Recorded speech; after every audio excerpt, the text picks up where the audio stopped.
আমাদের আজকের নাটক তিমির থেকে আলোকে অভিসার।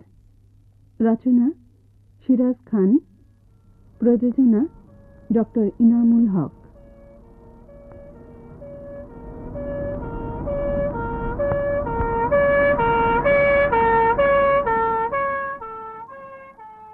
নাট্যানুষ্ঠান তিমির থেকে আলোকে অভিসার।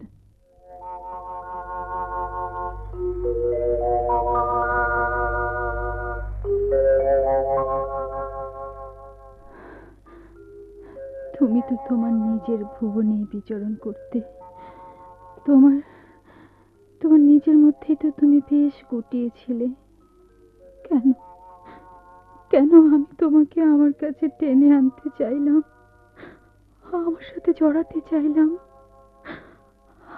আমি তো সর্বনাশী। আমি আমি আমি তোমার হত্যাকারী। তুমি তুমি নিশ্চয়ই আমাকে কোনোদিন ক্ষমা করবে না। তোমার দেখাই পৃথিবীর ঘৃণ্য মানুষের মিছিলে আরেকটি নতুন নামের আজ সংযোজন ঘটল। সেই ঘৃণিত নামের উচ্চারণ সারিতা। কিন্তু বিশ্বাস করো সাবিল, আমি তোমাকে আমার অন্তর দিয়ে ভালোবেসেছিলাম। সে কথা তো আজ অতীত, ইতিহাস হয়ে গেছে। আমি আজ রিক্তা। কে শুনবে আমার এই দুঃখের কাহিনী? কে শুনবে? আমি আজ রিক্তা। সিস্টার জিনাত, শীঘ্র চলো রোগীর কাছে। রোগী জেগে উঠেছে, ওর কথা আমাদের শোনা দরকার। হারিয়া প্লিজ। চলুন স্যার। তুমি তো আজ ইতিহাস, অতীত হয়ে গেছো। সাবিল, কে শুনবে আমার সে করুণ বেদনার কথা, সে দুঃখের রাত্রির কথা? কে শুনবে? কে? আমি শুনবো মামনি।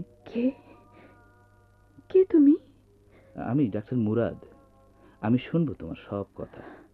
তুমি বলো মা। তুমি শুনবে? মিথ্যে কথা, মিথ্যে কথা। কেউ শুনতে চায় না। কেউ আমার দুঃখের আধার রাত্রির কথা শুনতে চায় না। কেউ আমার মৃত্যুর নিপুণ শিল্পীর কান্না শুনতে চায় না। কেউ না। আমি শুনবো মামনি, বলো।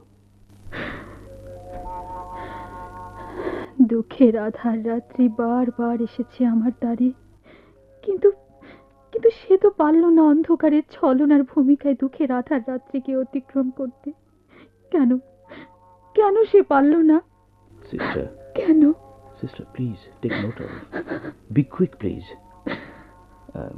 তারপর মামনি?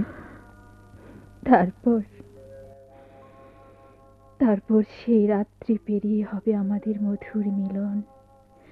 তিমির রাত্রির সিঁড়িগুলো পার হয়ে হয়ে আমরা দুজনে একটা পবিত্র আলোকের রাজ্যে প্রবেশ করব।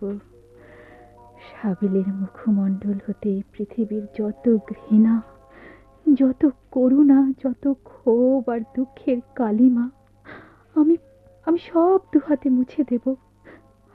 আমাদের তখন হবে তিমির থেকে আলোকে অভিসার। আমাকে তখন সে নিশ্চয়ই ক্ষমা করবে না? ডাক্তার সাহেব, আমাকে তখনও ক্ষমা করবে না? নিশ্চয়ই ক্ষমা করবে মা, নিশ্চয়ই ক্ষমা করবে। সাবিল তোমাকে নিশ্চয়ই ক্ষমা করবে। তারপর মামনি? তারপর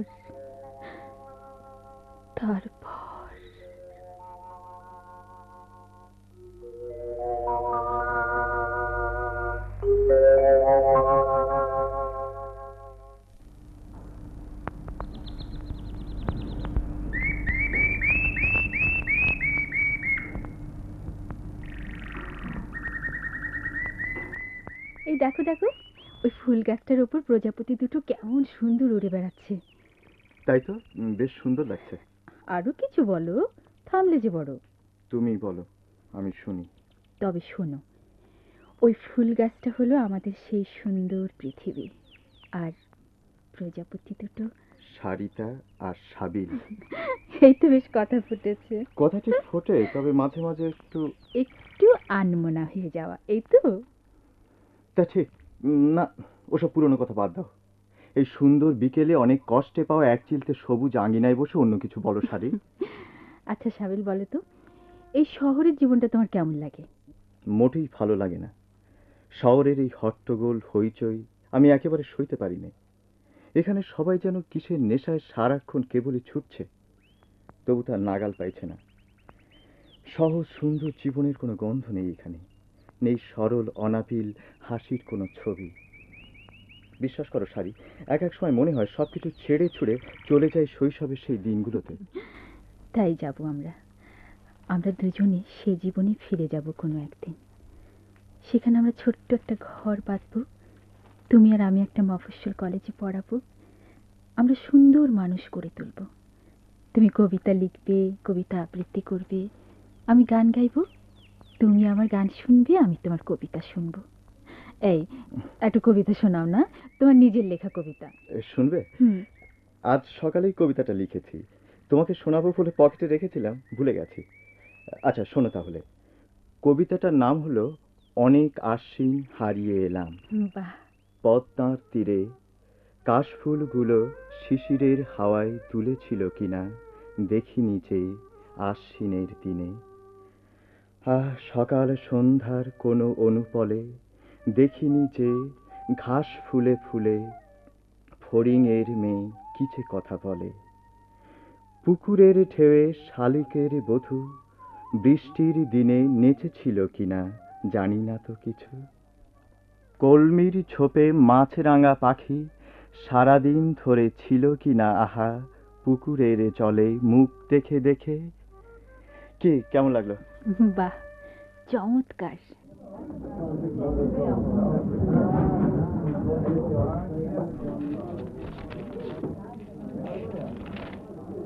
কি হে জ্ঞান তাপসী, ক্যাফেটেরিয়ায় বসেও জ্ঞান চর্চা, অর্থাৎ কিনা বই পড়া হচ্ছে। সারিতা, তুমি দেখছি এই ক্যাফেটেরিয়াকেও কাঠকুট্টা লাইব্রেরি না বানিয়ে ছাড়বে না। ও এবার অনার্স পরীক্ষায় ফার্স্ট ক্লাস ফার্স্ট না হয়ে ছাড়ছে না। খুব ঠাট্টা হচ্ছে, তাই না? ঠাট্টা কিসের? ভালো ছাত্রী হিসেবে তোমার সুনাম তো বিশ্ববিদ্যালয়ে সর্বজন বিদিত। আর তাছাড়া গান বলো, আবৃত্তি বলো, অভিনয় বলো, শাড়িতার পারদর্শিতার কথা আমাদের বাংলাদেশের কে না জানে। এক কথায় আমাদের শাড়িতার সর্বগুণী গুণান্বিতা। দেখ, তেল মেরে কোনো লাভ নেই তোদের, কিছুই খাওয়াতে পারবো না আজ। পার্স একেবারে যাকে বলে রমনার মাঠ, বুঝলি? নিজের পক্ষে চা তো খাওয়াতে পারবে? তা অবশ্য পারবো, যদিও রসায়নবিদ আচার্য প্রফুল্লচন্দ্র রায় বলেছেন চা পান নয় বিষ পান। আমরা বিষই পান করব। আমি জেনে শুনে বেশি করেছি পান। ঠিক আছে ঠিক আছে, বিষই পান করা যাক, তবে তোমাদের একটু অপেক্ষা করতে হবে, আমি দেখছি। এই রুমানা, শাড়িতে অ্যাফেয়ার কেমন চলছে রে? ওদের ইন্টেলেকচুয়াল লেভেলে লাভ অ্যাফেয়ার্স এর ব্যাপার স্যাপার বুঝে ওঠা আমাদের কম মনে হয়, বুঝলে ফরিদ? আচ্ছা, ওই বয়ফ্রেন্ডের নামটা যেন কি? সাবিল, সাবিল কবির। চেনো না তাকে? এবার সমাজবিজ্ঞানে এমএ ফাইনাল দিয়েছেন, আমাদের 1 বছরের সিনিয়র। তবে চেনার মতো হলে নিশ্চয়ই চিনতাম। হ্যাঁ, ছাত্র হিসেবে সাবিল কবির তেমন একটা চৌখুশ নন, but he is quite different. কেমন যেন খুব স্যাড, ঠিক বুঝতে পারি না। তবে হ্যাঁ, তার মনির কবিরে বেশ একটা অহমিকার ভাব আছে সারাক্ষণ। এই আপাতত সাবিল কবিরের আলোচনাটা বন্ধ কর, শাড়িতে আসছে। সাবিল ভাইকে নিয়ে শাড়িতে কোনো রকমের আলাপ আলোচনা মোটেই পছন্দ করে না, ও সবসময় এই প্রসঙ্গে এড়িয়ে যায়। তাহলে তো শাড়িটাকে হার্ট করে আমাদের কিছুতেই উচিত হবে না, কেমন তাই না মিনারা? ঠিক তাই। নাও, যত খুশি বিষ পান করো। এখানকার চা তো আর চা নয়, একে বলা যায় মশা সেদ্ধ পানি। তোমার এই উপমাটা তো বেশ অভিনব। তোমার উপমার এই মশাসিদ্ধ পানি আজ আমাদের কাছে হ্যাঁ, একেবারে ঠিক সেই তাই। স্বর্গীয় সোনা, হ্যাঁ। অথবা বলতে পারো নন্দন কাননের অমৃত ধারা। ঠিক বলছো। এই নন্দন কাননীয় সুধা ছাড়া আমাদের এই অধ্যকার আড্ডাটা ঠিক যেন জমছে না। আরে রাখো ওসব কথা। ডারউইনের থিওরির উপর ডক্টর কামালের আজকের লেকচারটা তোমার কেমন লাগলো ফরিদ? খুব ভালো। ডক্টর কামাল কিন্তু বলেন চমৎকার। স্যারের বাচনভঙ্গি বিশুদ্ধ প্রাঞ্জল, আমাদের বাংলা ভাষায় অত্যন্ত সহজভাবে ক্লাসে বুঝিয়ে দেন। এক কথায় ডারউইনের থিওরির পুরো কনসেপ্টটা আমরা বুঝতে পারি। হ্যাঁ, আমার ধারণা ডক্টর কামাল আমাদের বিশ্ববিদ্যালয়ের মনোবিজ্ঞান বিভাগের একজন অন্যতম সেরা অধ্যাপক। হ্যাঁ, ঠিকই বলেছিস রুমানা। ডক্টর হাসান কামাল নিঃসন্দেহে একজন জ্ঞানীগুণী অধ্যাপক। তবে কেমন জানি একটা ইনডিফারেন্ট পার্সোনালিটি নিয়ে চলেন, তাই না? ছাত্রছাত্রীদের সাথে স্যার একেবারে ফ্রি হতে পারেন না। হ্যাঁ, ঠিকই তাই। স্যার একটু কেমন যেন, তাই না রুমানা? হুম, একটু কেমন যেন। স্যারকে আমার কিন্তু ভীষণ ভয় করে। যদিও সাবসিডিয়ারি হিসাবে আমরা সাইকোলজি পড়ছি এবং সোশিওলজিতে ৩য় বর্ষে অনার্স পড়ছি। আমার কি মনে হয় জানিস? মনে হয় ডারউইনের সার্ভাইভাল অব দ্য ফিটেস্ট এই থিওরিটা বুঝি আর বেশি দিন টিকবে না। আচ্ছা, হঠাৎ তুমি কেন এমনটা মনে করছো সারিতা? আজ নয় ফরিদ, আরেকদিন বলবো। বেশ, থাক না হয়ে আছে এসব কথা। কিন্তু তোর সক্রেটিসের খবর কি সারিতা? বল না শুনি। কার কথা বলছিস? ও, সাবিলের কথা? আবার কার কথা? সব সময় তো তিনি নিজের হাতেই হ্যামলক বিষ পান করার জন্য পা বাড়িয়ে আছেন। দেখ, যাকে তোরা জানিস না বা বুঝিস না তার সম্পর্কে ওরকম করে বলাটা কি ঠিক? Sorry, I am really sorry Sarita. I didn't mean to hurt you my friend. এই তো সাবিল ভাই এদিকে আসছেন। বাবা, অনেক দিন বাঁচবেন তিনি। বলতে না বলতেই এসেই হাজির। কি খবর? তোমরা সবাই ভালো আছো তো? জি ভালো। আপনি ভালো আছেন তো? হ্যাঁ, ভালো ভালো আছে, খুবই ভালো আছে। অভিযোগ বা নালিশ করার মতো আমার তেমন কিছুই নেই। আচ্ছা, আপনাদের এমএ ফাইনাল পরীক্ষার রেজাল্ট কবে বেরোচ্ছে সাবিল ভাই? এই ধরো দিন 15-র মধ্যে বেরোবে আশা করছি। হ্যাঁ, তারপরে কি করবেন কিছু ঠিক করেছেন কি? এ নিয়ে এখনো ভাবিনি, দেখা যাক কি হয়। এই রুমানা, আমাদের কিন্তু এখন উঠতে হয়, লাইব্রেরিতে যেতে হবে। আরে তাই তো, আমি একদম ভুলেই বসে আছি। চলো রুমানা, এবার যাওয়া যাক। আমি হঠাৎ করে এসে তোমাদের কোনো অসুবিধা করলাম না তো আবার? সে কি, কি যে বলেন। সারিতা, তোরা বসে গল্প কর, আমরা চলি। দেখা হবে আবার। হ্যাঁ, নিশ্চয়ই। আচ্ছা Sabil, why do you look so withdrawn? মনে হয় তুমি যেন থেকেও নেই। তোমার প্রবলেমটা কি আমাকে বলবে না? বলবার মতো আমার তেমন বিশেষ কোনো প্রবলেম নেই। তবে তবে মাঝে মধ্যে আমার মনে হয় এই সমাজে, এ দেশে, এ পৃথিবীতে আমি আমার আমিত্বের, আমার অস্তিত্বের কোনো অর্থই খুঁজে পেলাম না, আর ভবিষ্যতে পাবো না। এসব তোমার নিজেরই মন গড়া দুঃখবোধ। হয়তোবা তা ঠিক। সমস্যাই বলো আর দুঃখবোধ যাই বলো না কেন সারি, বেশিরভাগই আমাদের মন গড়া, আমাদের তৈরি করা। আর তাই বলে আমাদের সমস্যাগুলো আর দুঃখবোধের কোনো সমাধানও তো হচ্ছে না। মানুষ দুঃখ পাচ্ছে, শোকে তাপে উন্মাদ হচ্ছে, এমনকি তারা আত্মহত্যাও করছে। তোমার এসব আকাশচারী অলিক কথাবার্তা আমি কিছুই বুঝতে পারি না। একটু চেষ্টা করলেই বুঝতে পারবে। কথাগুলো মোটেই অবান্তর বা অবাস্তব নয়। তোমাকে দেখে আমার কি মনে হয় জানো? তুমি কেন জানি একটা ভয়ানক দুঃখ বিলাসে বিমল আনন্দ পাও। ভুল করলে সারি, এ তোমার নিতান্তই এক ভুল ধারণা। এ আমার কোনো দুঃখ না, কোনো দুঃখ বিলাস না। তাছাড়া আমার দুঃখ আছে, বেদনা আছে, কে বললো তোমাকে? কেন? আচ্ছা বলো তো দেখি, কেন আমাকে তুমি বোকা বানাবার চেষ্টা করছো? তোমাকে আমি সম্পূর্ণভাবে বুঝি বা জানি এ কথা বলবো না, তবে মনে হয় কিছুটা তো জানি। তোমার আচার আচরণ, তোমার চালচলন, তোমার কথাবার্তা আর 10টা মানুষের মতো নয় সাবিল। তুমি যেন কেন নিজেকে সারাক্ষণ গুটিয়ে রাখতে চাও। You aren't quite normal. কি যেন একটা নিদারুণ কমপ্লেক্সে তুমি দিবানিশি ভুগছো। সেই জন্যই তো বলছিলাম না, আমার উপলব্ধি, আমার অনুভূতিটা বিন্দুমাত্র বিলাস নয়, নয় কোনো নিছক কল্পনা। এর অন্তরালে একটা বিশেষ কারণ আছে সারি। সেই কারণটা আজ আমাকে বলবে? আচ্ছা আচ্ছা, do you think the world betrayed you or deceived you? না, এর প্রসঙ্গ আজ নয়, থাক, আর একদিন বলবো। এর মধ্যে কিছুটা সাহস সঞ্চয় করে নিই।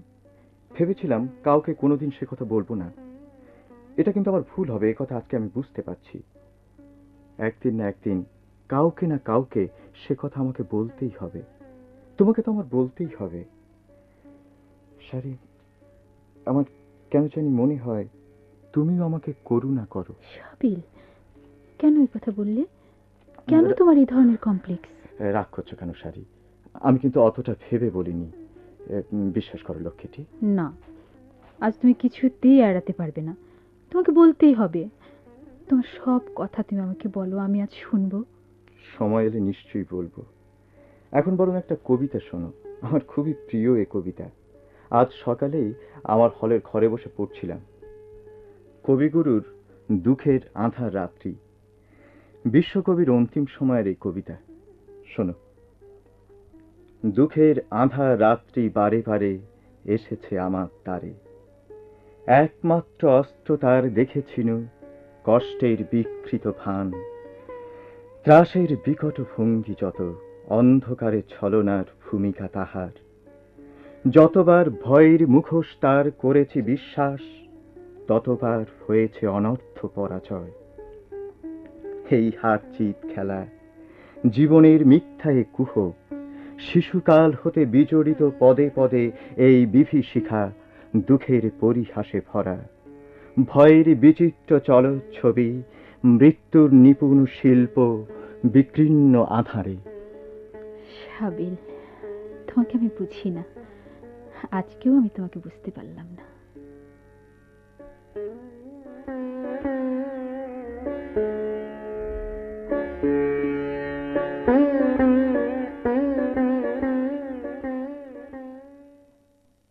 আজ মনে হচ্ছে তোমার হাতে অফুরন্তের সময়, সন্ধেবেলায় ঘরে বসে বই পড়ছো। আচ্ছা, শরীরটা খারাপ করেনি তো আবার? না, ওসব কিছু নয় লাবিতা, শরীর আমার ঠিকই আছে। তবে তবে কেমন জানি একটা ব্ল্যাঙ্ক ফিলিং হচ্ছে, এই আর কি। তোমার মন ফাঁকা লাগার সময় আছে, তাই না? সব সময় তো বন্ধু বান্ধব, ক্লাব, পার্টি আর তাস দাবা নিয়েই মেতে থাকো। তোমাকে তো কতবারই বলেছি, এসব আমার মোটেই ভালো লাগে না। তবু ব্যবসা বাণিজ্যের খাতিরই করতে হয়। আমিও যে আজকের এই মারাত্মক র্যাট রেসের এক ক্লান্ত সৈনিক, বা বলতে পারো পরিস্থিতির নিদারুণ শিকার হয়ে বসে আছি। এইসব কথা ঠিকই, কিন্তু আমি বুঝতে পারি না। তবে আমি তো কখনো বড়লোকের অথবা বড় শিল্পপতির বউ হতে চাইনি। একটা সহজ সরল সুন্দর বিমল জীবনই চেয়েছিলাম, যেখানে তুমি, আমি আর রাফেদ, রাশেদ, সারিতা সুখে শান্তিতে বসবাস করতে পারবো। অধ্যাপক মবিন আলমের জীবন তো ভালোই ছিল সেদিন। আমিও তো তাই চেয়েছিলাম। তোমাকে তো আমার স্বপ্নের কথা, আমার ধ্যান ধারণার কথা, আমার জীবন দর্শনের কথা কতবার বলেছি। এক মফস্বল জেলা সদর কলেজের ইতিহাসের অধ্যাপনা দিয়ে আমার ক্যারিয়ারের শুরু। অধ্যাপনা আমার খুবই ভালো লাগতো, কিন্তু দারিদ্র্যকে আমার ভীষণ ভয় লাগতো। আমার বাবার আর্থিক করুণ অবস্থায় এর জন্য দায়ী। কিন্তু শিক্ষকতা করেও অনেকের দিন মোটামুটি ভাবে ভালোই কেটে যাচ্ছে। হ্যাঁ, তা কেটে যাচ্ছে বইকে, কিন্তু বন্ধু বান্ধবদের আর্থিক সচ্ছলতা দেখে বিশ্বাস হয়ে পড়লাম। বলতে পারে আমার চারিত্রিক ঋজুতার অভাবেই ঘটেছে। নেমে পড়লাম ব্যবসায়, তারপর অনেক চড়াই উতরাই পার হয়ে আজ এই মহানগরীর অন্যতম এক শিল্পপতি। একথা তুমি আজ নিঃসন্দেহে বলতে পারো বিতা। এর জন্য এখন আক্ষেপ করে কি লাভ বলো? না, ঠিক আক্ষেপ বা ক্ষোভ কোনোটাই নয়। তবে নিজেকে মাঝে মধ্যে বেশ ক্লান্ত মনে হয়। গান শুনতে, বই পড়তে খুব ভালোই বাসতাম। কবিতা আবৃত্তি, এমনকি অভিনয় করারও খুব শখ ছিল একদিন, কিন্তু তার আজ ধরে রাখতে পারলাম কই। ধীরে ধীরে বড়লোকদের অবশ্যম্ভাবী সব রকমের ভাইসের মধ্যে ডুব দিলাম।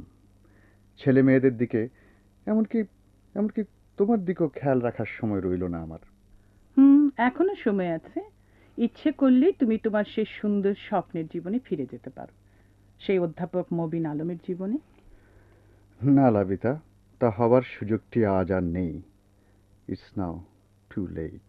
একটু আগেই না বললাম, সর্বনেশের রেইসের মধ্যে আজ পড়ে গেছে। এখন ঘোড়ার জিন হাজার টেনে ধরলেও এই পাগলা ঘোড়ার রেইস আর থামবে না। কিন্তু সেই পাগলা ঘোড়ার জিন তো তোমারই হাতে।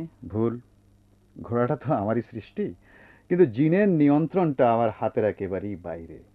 এখন আর টাকা কড়ির জন্য ব্যবসা করিনি, এখন জেদ, এক ধরনের নেশা, প্রেস্টিজ, স্ট্যাটাস আর চ্যালেঞ্জের থেকে আমার কোনো মুক্তি নেই। কিন্তু এসবকে তুমি তো অবজ্ঞা করতে পারো না। সেই মানসিক শক্তি আমার আজ নেই বিতা। রাফেদের জন্য মনটা আমার ভীষণ খারাপ লাগছে। কবে যে দেশে ফিরবে জানি না। কেন, আর মাত্র 1 বছরের মধ্যে থিসিস সাবমিট করার কথা।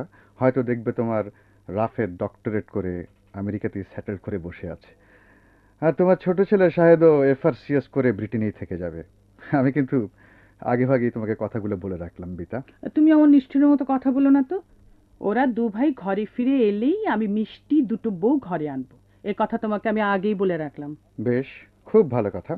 আল্লাহর কাছে প্রার্থনা করি তোমার এই সুন্দর ইচ্ছেটা পূর্ণ হোক। তবে বিতা, একটা কথা শুধু মনে রেখো, প্রিয়জনদের তুমি বা আমি যতই বাঁধনে বাঁধতে চাইব, ততই সে বাঁধন আলগা হয়ে যাবে। কাজেই কোনো কিছু আঁকড়ে ধরার চেষ্টাটা করতে নেই, তাতে করে নিজেদেরই ভীষণভাবে ঠকতে হয়। আচ্ছা থাক এ প্রসঙ্গ। আচ্ছা, শাড়ির কোনো খবর রাখো আজকাল? মেয়েটার দিকে কোনো খেয়াল আছে তোমার? না, নেই। এতক্ষণ ধরে তোমাকে আমি কি সব বললাম তাহলে? ইরেসপন্সিবলের মতন কথা বলো না তো। শাড়ি তো তোমারও সন্তান। সে কথা কেউ অস্বীকার করছে। আমি তোমার সঙ্গে কোনো ঝগড়া বিবাদ করতে চাইনি। এটা কোনো ঝগড়া বিবাদের প্রশ্ন নয়, পারিবারিক একটা দায়িত্বের কথা বলছিলাম। শুনেছি ও নাকি আজকাল ওর 1 বছরের সিনিয়র একটা ছেলের সাথে মেলামেশা করছে। তাতে হয়েছে নাকি শুনি? হ্যাঁ, মেলামেশার মধ্যে দোষের এমন কি আছে? তুমি কিন্তু আমাকে অতটা নিচু ভেবো না। তবে কিনা এই ধরনের মেলামেশাটা একটা সীমার বাইরে চলে যায়। ওর অনার্স পরীক্ষাটা শেষ হলেই ওর বিয়ে দিতে চাই। তোমার সেই ঘনিষ্ঠ বন্ধু সালেক হোসেন সাহেবের ছেলে সাজিদ হোসেনকে আমার খুব পছন্দ। ছেলেটা খুবই ব্রাইট, আর তাছাড়া ওদের মতও আছে। কিন্তু শাড়ি রাজি হবে কিনা সেটাও তো আমাদের দেখতে হবে। আচ্ছা, ওর আপত্তির কি কারণ থাকতে পারে? ছেলে দেখতে সুন্দর, চরিত্র ভালো, ব্রাইট ক্যারিয়ার। আচ্ছা, সাজিদ চার্টার অ্যাকাউন্টেন্ট, তো বড় একটা ফার্ম করেছে এই শহরে। এই যে মা, এদিকে আয়, এদিকে আয় শাড়ি, বস। কি করছিলি এতক্ষণ? পড়ছিলাম বাবা। কেমন জানি রোগা হয়ে গেছিস, শরীরের বোধহয় একদমই যত্ন টত্ন নিচ্ছিস না। খাওয়া দাওয়া ঠিক মতো করছিস তো মা? থাক থাক, খুব হয়েছে, আর আদিক্ষিতে দেখাতে হবে না। মেয়ের জন্য হঠাৎ তোমার আদরের সাগর উঠলে উঠলো যেন। শোনো মা, শাড়িটা তোমার অনার্স পরীক্ষার পরই তোমার বিয়ে দেবো আমরা ঠিক করেছি, তোমার সালেক চাচার ছেলে সাজিদের সাথে। এতে তোমার কোনো আপত্তি হবে না আশা করি। কিন্তু মা, মা আমার দিকটা তো একটু ভেবে দেখবে তোমরা। আমার পছন্দ অপছন্দ বলে কি কিছুই থাকতে নেই? Do you have anybody in your mind?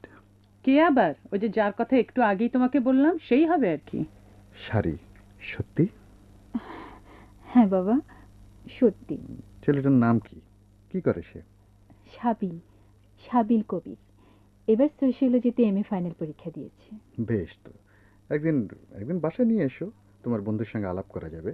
আমি কিন্তু এসবের মধ্যে নেই, তাই আগে ভাগে বলে রাখছি। শিলাবিতা, একটু আগে তো তুমি আমার সম্পর্কে কতগুলো কঠিন সত্য কথা বললে, জীবনের কাছে আমাদের পরাজয়ের কথা। তোমার জোরালো যুক্তি আমি খণ্ডন করতে পারিনি। আমি সবই মেনে নিয়েছি। মানুষের মনের সুখটা, হৃদয়ের শান্তিটাই তো বড়। সে কথাও তুমি নিজেই স্বীকার করেছ। শারীর উপর কোনো কিছু ইম্পোজ করাটা আমাদের উচিত হবে না, অন্তত পক্ষে জীবনের জন্য এরকম একটা গুরুত্বপূর্ণ প্রশ্নে। বেশ, তোমরা বাপে মেয়েতে যা ভালো বোঝো তাই করো। মা শাড়ি, তোমার বন্ধু সাবিলকে একদিন আমাদের বাড়িতে নিয়ে এসো, আমরা দেখব। হ্যাঁ মা, নিশ্চয়ই দেখবে তোমরা। আমি কালই ওকে নিয়ে আসবো বাসায়। বাবা, তোমরা এখন একটু চা খাবে? হ্যাঁ, তাহলে তো খুবই ভালো হয় মা। আমি এক্ষুনি তোমাদের জন্য চা করে নিয়ে আসছি। শাড়ির মনটা না হঠাৎ যেন এক ঝলক খুশির আলোকে ঝলসে উঠল, দেখলে না? তবে একটা কথা, ওই যে আছে না, সব ভালো তার, শেষ ভালো যার।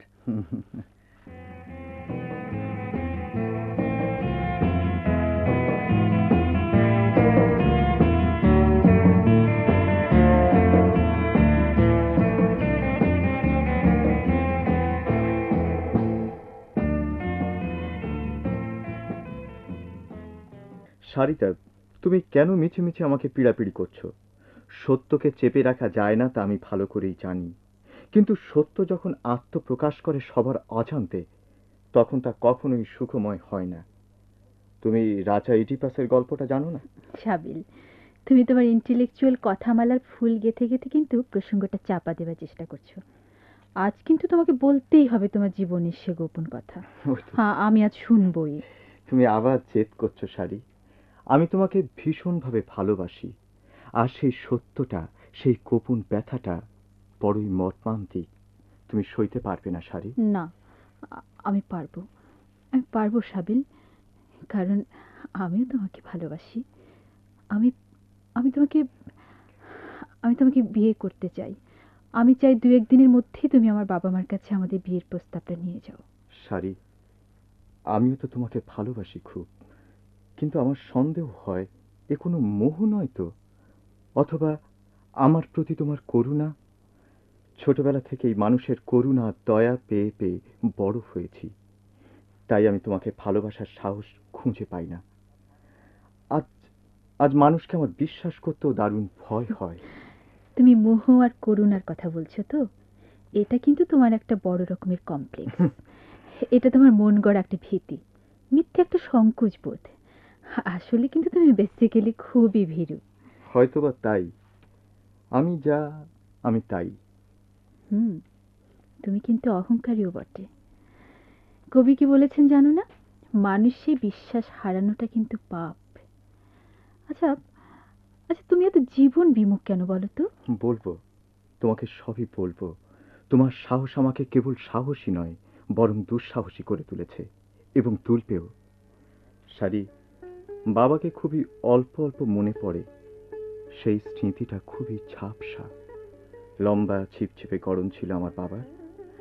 বাবার গায়ের রংটা ছিল শ্যামলা। খুবই বুদ্ধিদীপ্ত ছিল তার চেহারা, তবে সবসময় একটা অসুখী ভাব ছিল তার মুখ জুড়ে। আমার তখন মনে হতো সংসারে সারাক্ষণ থেকেও যেন তিনি নেই। আনমনা আর উদাস উদাস ভাবেই চলাফেরা করতেন। একটা মফস্বল কলেজে বাংলার অধ্যাপনা করতেন বাবা। বই পড়তে ভালোবাসতেন, বিশেষ করে কবিতার বই। অবসর সময়ে বাবা বইয়ের পাতায় ডুবে থাকতেন। বাবার কোনো বন্ধু বান্ধব ছিল না, বড় নিঃসঙ্গ ছিলেন বাবা। কি হলো, থামলে যে? বলো সাবিল। আমার বয়স তখন মাত্র 8 বছর, তত বুদ্ধি হয়নি। এখনকার পরিণত বুদ্ধি দিয়েই আজ আমার সেই ঝাপসা স্মৃতি থেকে এসব কথা আবিষ্কার করতে পারছি।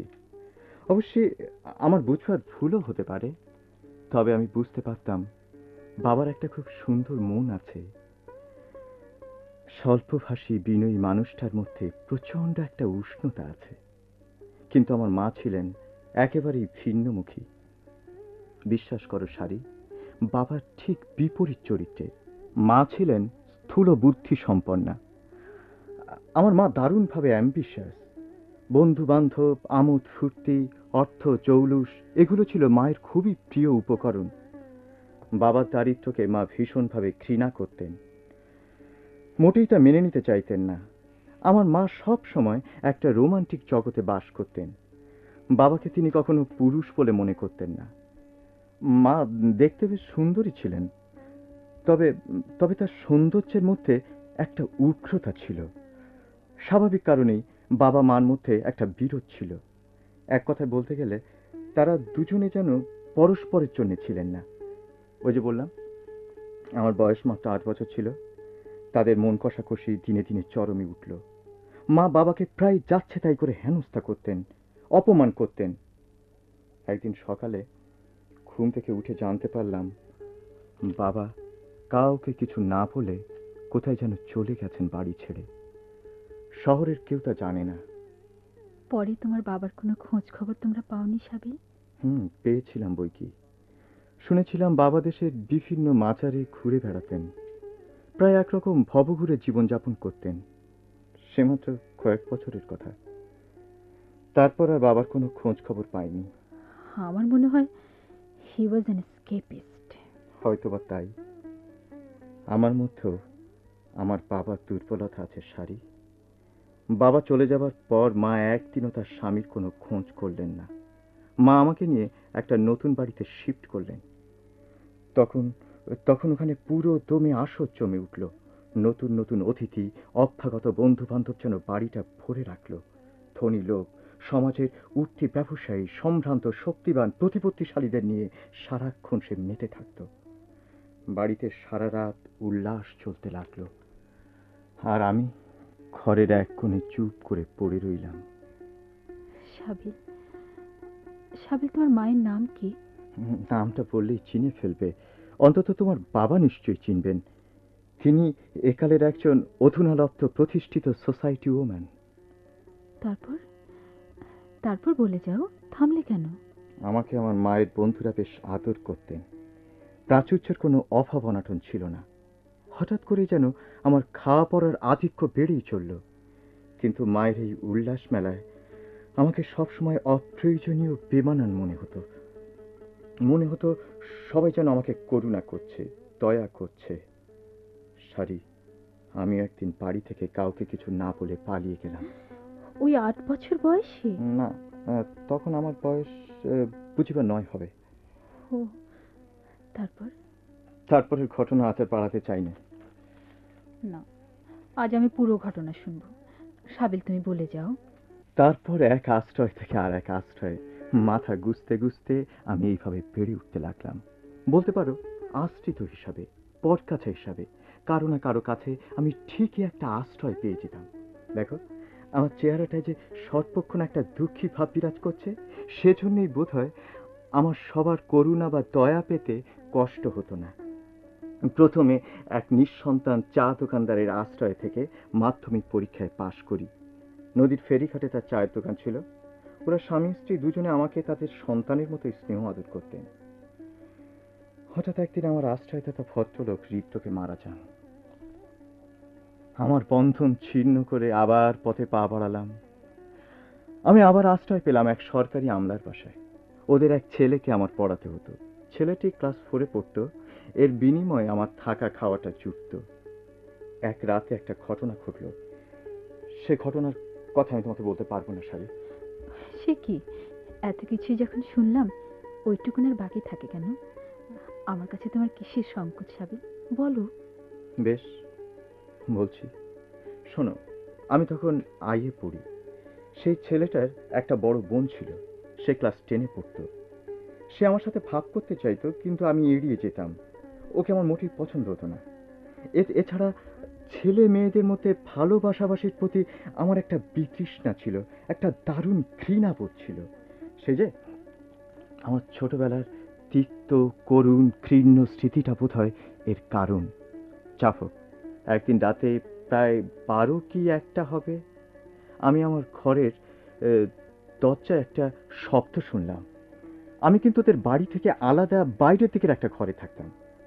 দরজাটা খুলে দেখি মেয়েটি দাঁড়িয়ে আছে। মেয়েটির নাম ছিল রাহেলা। সে আমাকে কোনো কিছু না বলার সুযোগ দিয়েই আমার ঘরে ঢুকলো এবং দরজাটা ভেতর থেকে বন্ধ করে দিল। সে কি? হ্যাঁ, আমি কি করব ঠিক করতে পারছিলাম না।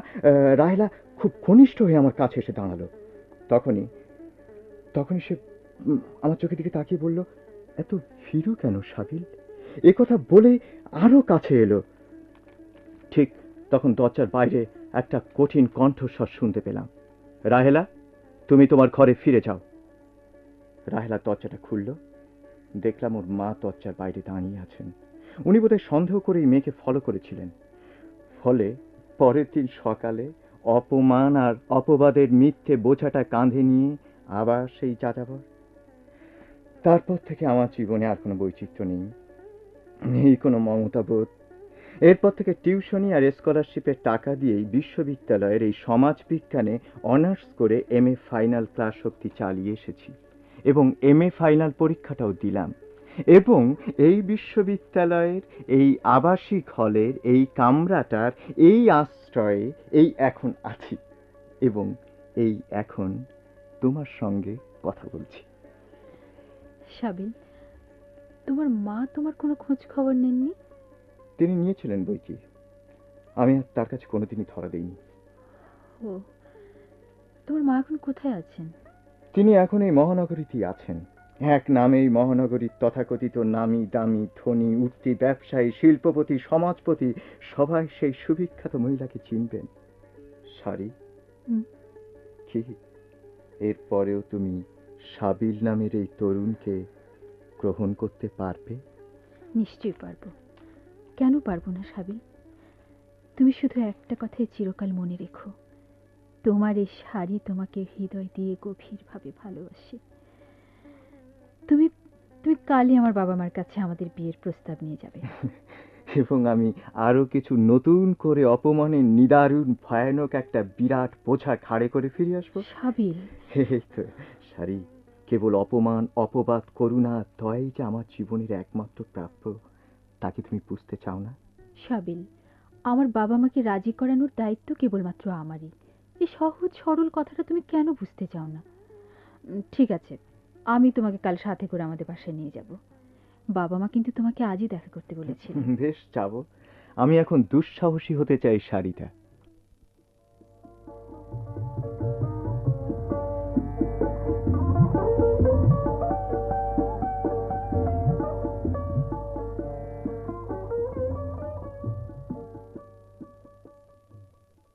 আজই তো সারিতা সাবিলকে নিয়ে আমাদের বাড়িতে আসার কথা, তাই না বিদা? জানি না ছেলেটা কেমন হবে। বলতে বলতেই মা আমার এসে গেছে। এ নিশ্চয়ই সাবিল। হ্যাঁ বাবা, সাবিল, সাবিল কবির। আর সাবিল আমার বাবা মা। আসসালামু আলাইকুম। বসো বাবা। মা সারি, যা তো সাবিলের জন্য চা নাস্তা নিয়ে এসো। যাচ্ছি। এমএ পাশ করে তুমি কি করবে, কিছু ঠিকঠাক করেছো বাবা? এখনো এ সম্পর্কে কিছু ভাবিনি। সে কি? হায়ার এডুকেশনের এই এই যেমন ধরো ডক্টরেট করার ইচ্ছে তোমার নেই? সুযোগ পেলে, অর্থাৎ কোনো স্কলারশিপ পেলেই বিদেশের ইউনিভার্সিটিতে গিয়ে ডক্টরেট নিতে যাব। It seems that I mean you are not yet definite about your future, about your career. আচ্ছা সাবিল, তোমার কাছ থেকে একটা কথা আমি জানতে চাই। বলুন। তুমি কি সারিতাকে ভালোবাসো? জি। জি। তুমি কি সারিকে বিয়ে করতে চাও?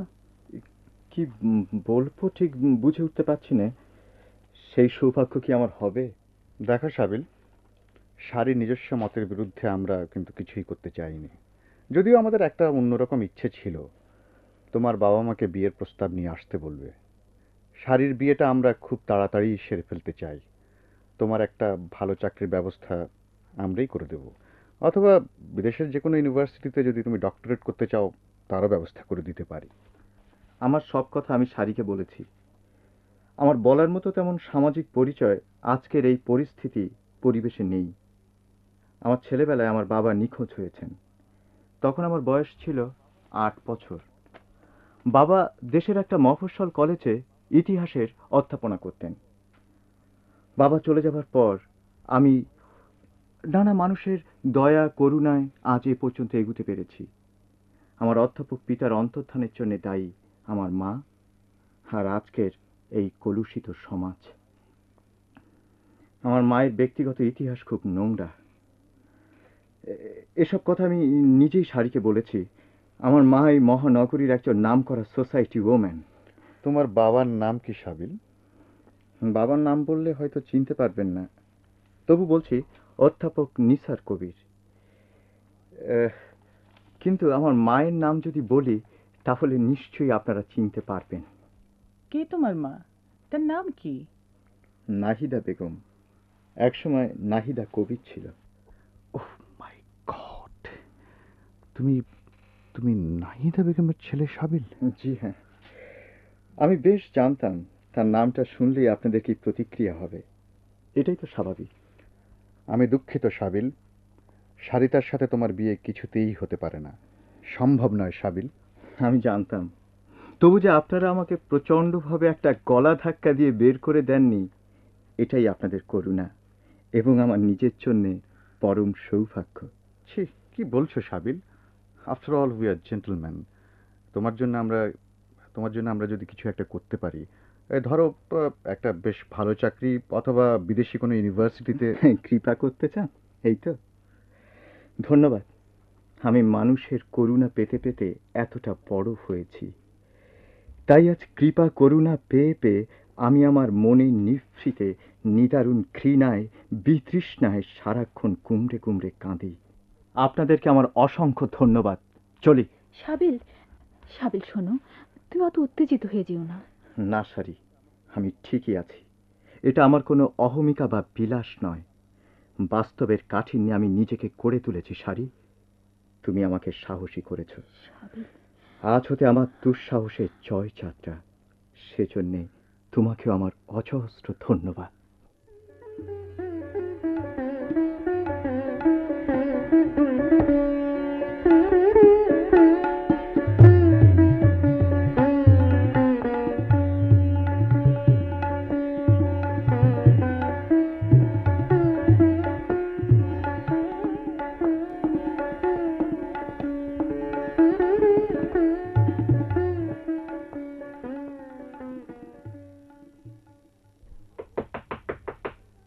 সাবিল, সাবিল দরজাটা খোলো, একটা ভালো খবর আছে। শোনো, আমাদের জন্য না একটা সুসংবাদ আছে। আমার বাবা মা রাজি হয়েছেন। সাবিল, খোলো না দরজাটা। কত বেলা হয়ে গেছে, তুমি এখনো ঘুমোচ্ছ। উফ, কি ঘুম কাতুরে তুমি। হে কি, দরজা তো খোলাই। সাবিল, এই সাবিল, দেখো তোমার জন্য না নতুন একটা কবিতার বই এইমাত্র কিনে এনেছি। তোমার প্রিয় কবির কবিতার বই। আমাদের সুসংবাদটা এখানে আমরা সেলিব্রেট করব। সাবিল, ওঠো না। উফ, কি ঘুম রে বাবা। এই, ওঠো না সাবিল। হ্যাঁ, কি সাবিল, সাবিল, সাবিল। কি হয়েছে সারিতা? কি হলো? ওই তো সাবিল ভাই বিছানায় শুয়ে আছেন। এই যে সাবিল ভাই, উঠুন তো। এই দেখুন না, সারিতা এসেছে। আরে এ কি, তুমি একটু সরে দাঁড়াও তো সারিতা। আমি দেখছি, বিছানায় একটা চিঠি পড়ে আছে দেখছি। কই, কই আমাকে দাও, এই না। দাও।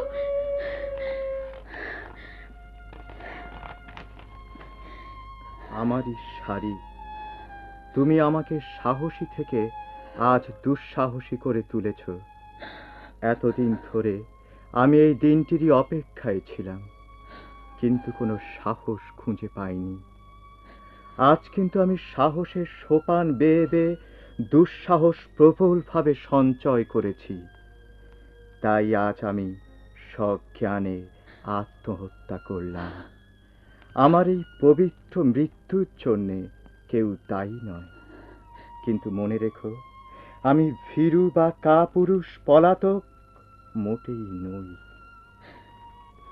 তোমার পবিত্র শাশ্বত ভালোবাসা আমাকে চিরঋণী করেছে।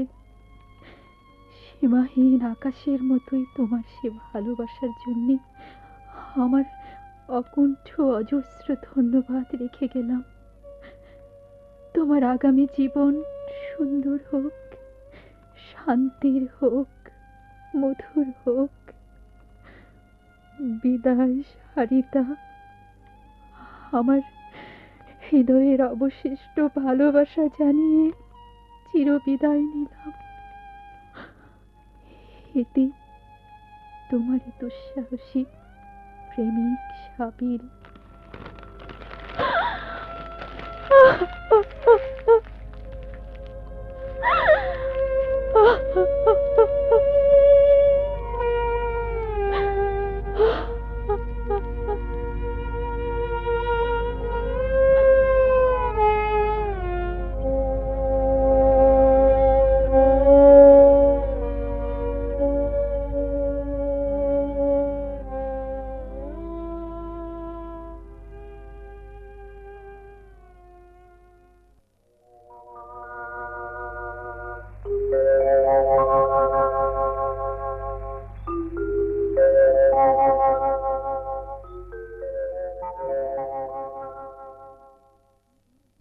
স্যার, মিস সাইতা সুস্থ হবেন তো? হবে। প্রচণ্ড একটা মানসিক আঘাতে মেয়েটির এই অবস্থা হয়েছে। মেয়েটি এই জন্য মোটেই প্রস্তুত ছিল না। তাছাড়া সাংঘাতিক রকমের একটা অপরাধ বোধও ওর মনের মধ্যে বেশ কাজ করছে। ও ভাবছে যে ওর বন্ধু প্রেমিকের আত্মহত্যার জন্য ও নিজেই দায়ী। আমারও তাই মনে হচ্ছে স্যার। ওর এখন ঘুমের খুবই দরকার, প্রচুর বিশ্রামের প্রয়োজন। তুমি একটা ইঞ্জেকশন পুশ করো তো জিনাত। আমি এক্ষুনি ইঞ্জেকশন পুশ করছি স্যার। সাবিল, সাবিল, সাবিল। দুঃখের আঁধার রাত্রি বারে বারে এসেছে আমার দ্বারে। একমাত্র অস্ত্র তার দেখেছিনু কষ্টের বিকৃত ভান, ত্রাসের বিকট ভঙ্গি যত, অন্ধকারে ছলনার ভূমিকা তাহার।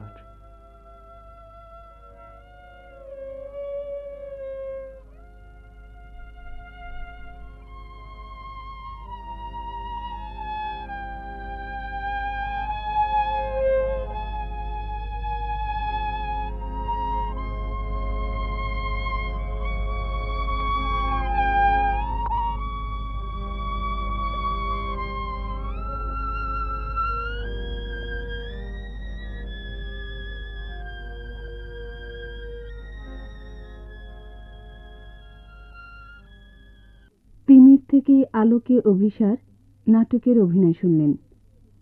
বিভিন্ন চরিত্রে অভিনয় করলেন মবিন, আতাউর রহমান, লাবিতা, মাসুদা শরফুদ্দিন, ডক্টর মুরাদ, গাজী সাদেক, সিস্টার জিনাত, শামিমা চৌধুরী এলিস, রুমানা, নাজমা ফেরদৌস, মিনারা, বখতারুন্নেসা আজিজ, ফরিদ, আনোয়ারুল ইসলাম। সাবিল এবং সারিতার ভূমিকায় অভিনয় করলেন সৈয়দ মহিদুল ইসলাম এবং লাকি ইনাম। শব্দগ্রহণে মুখলিসুর রহমান, শব্দ সংযোজনা ও সম্পাদনা শফিউর রহমান দুলু। নাটকটি প্রযোজনা করেছেন ডক্টর ইনামুল হক।